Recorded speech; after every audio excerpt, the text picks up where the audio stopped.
The light really came on for me when someone used the analogy of football.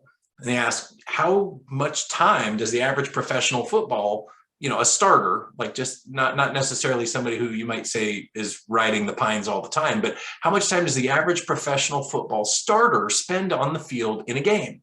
And according to the Wall Street Journal and other sources, there are about 11 to 15 minutes of total active playing time in a game. Now that's total for everybody. And the average player might be active for 3 to 4 minutes of that, or maybe even less. So when you compare that to how much time do they spend practicing, drilling, learning plays, training for strength and speed in an average week? So even if we counted the total time they're on the field, and let's use the quarterback as the example, because maybe they're out there as much as anybody, and depending on the team, how much time the quarterback spends on the field might vary, but let's just say they're out there an hour at most. So what is the ratio of practice time to game time? Is it 20 to 1, 30 to 1, 40 to 1? And what if they didn't? What if, imagine for a moment your favorite football team, if you're a football fan, and I guess you could use any sport, but just, if we go with football, what if they just listened to an explanation of the play on Monday, and then they went out on the field on Sunday and attempted to run that play? How would that go over?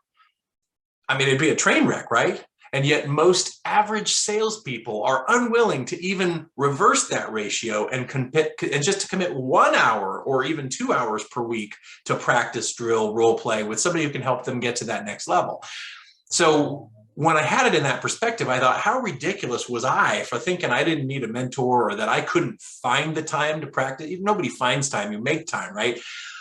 But when you want to practice new skills and implement new methods, it takes time. And so whether it was pride, arrogance, or laziness that held me back from committing, I had to make that decision first. I had to admit that it was necessary, obviously, because if you don't think it's necessary, you won't do it. But when you admit that it's necessary, and I had to admit to humble myself and to seek coaching, it also meant to committing the time to master my craft. I had to ask myself, basically, what am I willing to give up now to get what I want tomorrow or in a year, 5 years, 10 years?